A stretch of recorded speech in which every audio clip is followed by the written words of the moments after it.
Audiobook do livro Quando Deus Escreve Sua História de Amor, escrito por Eric Leslie Ludy. Continuação do capítulo 9. Se você está sozinho? Eric enfrentou um período de profunda solidão, quando precisou trancar um semestre na faculdade. Ele vinha de um período de muitas atividades escolares, o que incluía a prática de esportes, o estudo em si e uma vida social bastante ativa. Então, quando se viu em casa com uma agenda vazia, enquanto todos os amigos continuavam ocupados com os estudos e os familiares com suas próprias coisas, sentiu uma dor interior muito intensa, algo que nunca havia sentido antes. Certo dia, ele se encontrava de joelhos, chorando sobre o sofá e clamando a Deus. A solidão havia se tornado insuportável. De repente, uma tremenda paz caiu sobre ele. Era quase como se o próprio Jesus estivesse ajoelhado ao seu lado, o braço carinhosamente apoiado sobre os seus ombros, sussurrando palavras de amor e conforto à sua alma. Naquela tarde, Eric se assentou ao piano e compôs a seguinte canção: Sou como a corça, tu és como a água, corro para ti como o filho corre para o pai. Eu estava tão sozinho como um inseto em busca da luz, mas tu a acendeste e para ti eu corri, e é para sempre. Eu me sentia tão só como um navio sem o mar, mas tu me deste água, seguraste minha mão e me disseste: isso é para a eternidade. Jamais me sentirei solitário. Contigo jamais me sentirei sozinho. Sinto que tu vieste para ficar comigo, para sempre, e sei que ao seu lado eu jamais me sentirei sozinho. Certa vez, Elizabeth Elliot afirmou: a solidão é um pré-requisito para a liderança. Se Deus está preparando sua vida para um dia impactar este mundo em favor do seu reino, então é muito provável que você passe por um período de solidão. É nele que aprendemos que não podemos depender de ninguém, a não ser do próprio Deus, para nos sentirmos seguros. É também nesses períodos que Deus nos dá a força para permanecermos sozinhos quando ninguém mais quer nos apoiar. Nos últimos 14 anos do nosso ministério, houve muitas situações em que Eric e eu sentimos profundamente gratos pelos períodos de solidão que vivemos antes de nos casarmos. Épocas em que aprendemos a permanecer firmes em nossas convicções e a buscar refúgio e consolo nos braços do nosso Rei. Foram momentos em que aprendemos a viver para agradá-lo, mesmo quando parecia que não estávamos agradando a mais ninguém. Por muitas vezes, ao defendermos a verdade, sentimos-nos profundamente sós. Se não tivéssemos deixado que Deus formasse em nós uma estrutura forte e nos preparasse para nos separar da multidão, certamente teríamos desmoronado e cedido muito tempo atrás. Não despreze a solidão. Antes, permita que ela o leve para os braços abertos de seu Rei. Se você se voltar para ele, em vez de tentar preencher seu vazio com outras coisas, descobrirá que ele está pronto para satisfazer cada uma de suas necessidades. Ademais, entenderá que ele pode estar usando a solidão para prepará-lo e equipá-lo para a liderança, para permanecer firme quando a coragem de todos os outros falhar e para viver unicamente para os aplausos dele. Solteiro e frutífero. Em 1 Coríntios 7, Paulo afirma que ser solteiro é uma vantagem, pois permite ao indivíduo concentrar-se em servir ao Senhor sem distrações. Aqueles que, como Chris, estão dispostos a permitir que Deus use essa época de sua vida para cumprir os propósitos dele, descobrirão uma verdade incrível. O tempo que permanecermos solteiros não precisa ser um período de espera inútil e passivo. Ao contrário, pode ser uma época emocionante de servir ativamente no reino de Deus, cultivar uma intimidade irrestrita com Cristo, e até de nos prepararmos em termos práticos para um futuro casamento. Se você acha que saberá automaticamente ser um excelente marido ou esposa tão logo entre pela passarela da igreja, é melhor pensar direito. Assim como a fidelidade é uma arte a ser cultivada muito antes do dia em que nos casamos, as habilidades práticas para a vida, que nos tornarão um ótimo cônjuge, também o são. Antes que Eric aparecesse em minha vida, precisei passar por um período de preparação prática para a vida de casada.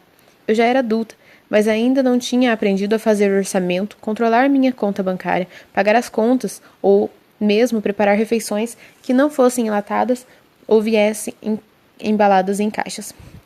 Eu havia estado ocupada demais com a minha vida social e os meus estudos para pensar em tarefas que não afetavam minha vida naquela época. Todavia, antes de colocar um homem em meu caminho e as coisas mudarem drasticamente, Deus queria me preparar em algumas áreas básicas nas quais eu não tinha experiência. Por cerca de 1 ano, minha prioridade então foi adquirir prática nas habilidades básicas para a vida. E pode acreditar, Eric é muito grato por eu ter aprendido essas coisas. Estar casado na vida real requer trabalho em equipe. Quem tem a mentalidade de que pode depender do cônjuge para desempenhar todo o trabalho prático que uma vida adulta responsável implica é um sério candidato a viver um casamento problemático. Conheço muitos rapazes cujas mães cozinham para eles, arrumam a sua cama e cuidam da sua roupa até o dia em que saem de casa. Com isso, eles nunca aprendem os aspectos mais elementares do cuidado de um lar. Normalmente, uma das seguintes situações acontece na vida do homem, que tem esse tipo de infelicidade. Ele se torna um solteirão, cuja casa precisa ser posta em quarentena pela vigilância sanitária, ou ele se casa e leva a pobre esposa à beira da loucura, por deixar uma trilha de meias sujas espalhadas pelo chão, louças sujas na pia e a tampa do vaso sanitário sempre levantada, na expectativa de que ela arrumará tudo. Nem é preciso dizer que a primeira situação não contribui em nada para a aura da atração de um solteirão, que está à procura de amor. Já o segundo cenário pode provocar discussões bastante acaloradas, capazes de mandar o casal para um terapeuta antes mesmo que a lua de mel termine. Rapazes, aceitem o meu conselho e usem essa época em que ainda não são casados para se prepararem de formas práticas para administrar o seu lar. Sua esposa o valorizará ainda mais por isso e você reduzirá significativamente a carga de reclamações a que estará sujeito ao longo de sua vida matrimonial. Eric, o meu nobre cavaleiro, é quem normalmente lava o banheiro da casa. Sempre que o vejo esfregar o chão do banheiro generosamente e sem reclamar, lembro-me mais uma vez do quanto sou abençoada por ser casada com alguém como ele. Pode não parecer, mas para mim esse gesto é muito romântico. Eric demonstra seu amor eterno por mim quando se dá de uma maneira simples e básica como essa. Esse conselho, porém, não se destina apenas aos rapazes. Ele é para todos. Meu alvo é servir ao Eric em nosso dia a dia, assim como ele me serve. Enquanto ele limpa o banheiro, eu cuido da roupa suja, que é o que ele não suporta fazer. Que tal pedir a Deus que lhe mostre as áreas práticas da vida em que você precisa melhorar? Talvez não sejam áreas de serviços domésticos, mas habilidades como fazer um orçamento, manter a vida financeira em ordem, aprender a fazer a feira e preparar refeições. Ou então esteja lhe faltando noções básicas de respeito e boas maneiras. E a propósito disso, atenção. Se você é o tipo de que arrota, mastiga de boca aberta, solta odores desagradáveis e usa o banheiro com a porta escancarada, talvez fosse bom pensar em adicionar um pouco mais de cavalheirismo e distinção aos seus modos. Princípio básico. Se você deseja ter uma vida sexual saudável no casamento, não haja como homem ou mulher das cavernas. Cada dia da nossa vida de solteiro pode ser uma oportunidade de amar ao nosso futuro cônjuge através da preparação para a vida 2. Não desperdice esse tempo. Permita que Deus o ajude a aproveitar cada oportunidade de se tornar homem ou mulher com quem seu cônjuge está sonhando. O casamento é para todos. Se você acha difícil esperar o casamento, quando ainda nem conheceu seu futuro cônjuge, saiba que a espera é ainda mais penosa depois que o conhecemos. Quando Eric e eu estávamos noivos, quanto mais o tempo passava, mais intenso se tornava o desejo de finalmente termos a nossa vida junto. Cerca de 2 meses antes do casamento, a gente brincou que ia fugir só para pôr fim ao nosso sofrimento. Entretanto, sabíamos que fazer os nossos votos diante de nossa família e amigos seria muito especial. Além disso, eu tinha gastado horas e horas procurando o vestido de noiva perfeito e não ia perder a chance de exibi-lo aos olhos de todos. Então, ficamos firmes. Eric estava lecionando em Michigan e eu continuava no Colorado. Durante aqueles meses, acumulamos uma bela conta telefônica. Eu estava sempre ligando para ele, a fim de lembrá-lo de fazer as reservas do hotel, chamar os familiares para o ensaio do casamento e tirar as medidas do fraquê. Como bom homem solteiro que era ele, esperou até o último dia possível para cumprir todas essas tarefas. Finalmente, então, chegou a semana do casamento. 2 dias antes de Eric pegar o avião para o Colorado, ele teve que dar uma última aula de direito constitucional. Nem preciso dizer que sua cabeça estava em qualquer outro lugar, menos nos 5 elementos chaves de preâmbulo. Eu só conseguia pensar em Leslie, Leslie, Leslie, disse ele. Meu vocabulário se reduziu a uma única palavra, Leslie. Não conseguia dar aula. Não conseguia conversar normalmente com ninguém. não conseguia nem orar. No último dia de aula, Eric inventou um jogo criativo para os seus alunos jogarem durante a aula, já que a sua cabeça não estava lá essas coisas. Adivinhe qual era o nome do jogo? Isso mesmo, Leslie. Durante 4 horas, ele forçou os seus pobres alunos a jogarem Leslie. Quando a aula finalmente terminou, eles devem ter corrido para a porta, convencidos de que seu professor apaixonado tinha surtado de vez. Mas Eric nem ligou. Ele estava tão empolgado com o casamento que nada mais importava. E eu, lá no Colorado, estava igualzinha a ele. A ansiedade para vestir meu vestido de noiva e entrar na igreja não era nada comparada ao desejo de finalmente estar com um homem que eu amava. Naqueles dias tive uma percepção muito profunda. Esse anseio de estar com a pessoa amada é exatamente o desejo que devemos ter por estar com nosso Senhor Jesus Cristo, nosso verdadeiro noivo, por toda a eternidade. Há uma razão para a recepção de Cristo, aqueles que forem morar no céu. Chama-se Ceia das Bodas do Cordeiro, no livro de Apocalipse. Esse momento será a celebração do maior dos casamentos, o mais perfeito.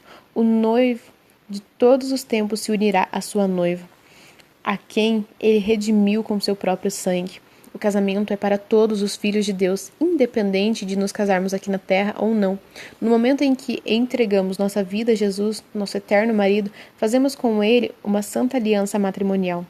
Há uma antiga história passada de geração em geração no meio cristão, acerca dos últimos anos de vida do apóstolo Pedro. Conta-se que ele chorava sempre que ouvia um galo cantar. É evidente que entendemos a razão disso e conhecemos a narrativa bíblica. Porém, segundo a mesma história, o apóstolo também chorava com frequência em outras ocasiões, e ninguém sabia o porquê. Certo dia, um jovem discípulo reuniu coragem necessária e lhe perguntou com certa cautela: Pedro, por que você chora tanto? O apóstolo se voltou para o jovem e, com um anseio profundo estampado nos seus olhos, respondeu suavemente: Desiderio Domini. Traduzindo do latim, a expressão significa: anseio muito por estar com o meu Senhor. Pedro já tinha vivido o suficiente entre os homens. Agora estava pronto para ir para o céu. E seu desejo de poder correr em direção aos braços amorosos de seu maior amigo e Salvador Jesus Cristo crescia mais e mais a cada dia. Em certos momentos, nossa vontade de estar com uma pessoa que amamos aqui na terra pode ser avassaladora. Contudo, enquanto nosso coração não estiver plenamente cheio de amor e anseio pelo nosso noivo celestial, estaremos perdendo a oportunidade de viver a maior de todas as histórias de amor. Jesus Cristo não é para ser um substituto até que encontremos o nosso cônjuge. Ao contrário, ele é o nosso cônjuge, o nosso noivo, nosso marido, o amado da nossa alma. O objetivo do casamento terreno é unicamente o de nos proporcionar um pequeno vislumbre de um casamento muito mais importante, a nossa boda celestial. O desejo de vivermos com o nosso futuro cônjuge humano não deveria nem se comparar à nossa vontade de estarmos com o nosso verdadeiro noivo. Não fique tão ocupado em busca de um relacionamento terreno, a ponto de perder a oportunidade de viver um romance divino com o seu Criador. Quer casados ou solteiros, cada um de nós possui uma história de amor escrita por Deus a ser vivida, e a sua pode começar agora mesmo. Efésios 1:23. A plenitude daquele que a tudo enche em todas as coisas. Filipenses 3:8.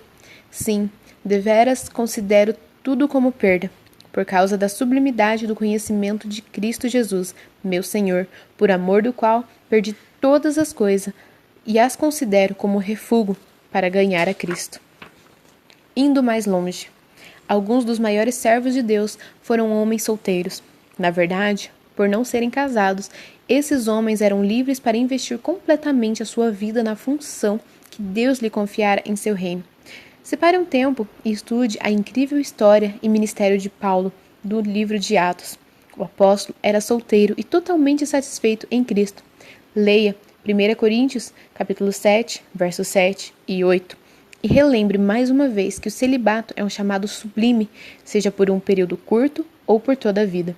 Escreva uma oração de gratidão a Deus por estar nessa fase da vida e enumere algumas áreas específicas em que você deseja crescer e amadurecer durante estes anos em que ainda não se casou. Se você confiar em Deus, Ele lhe dará a graça para cumprir este sublime chamado com alegria.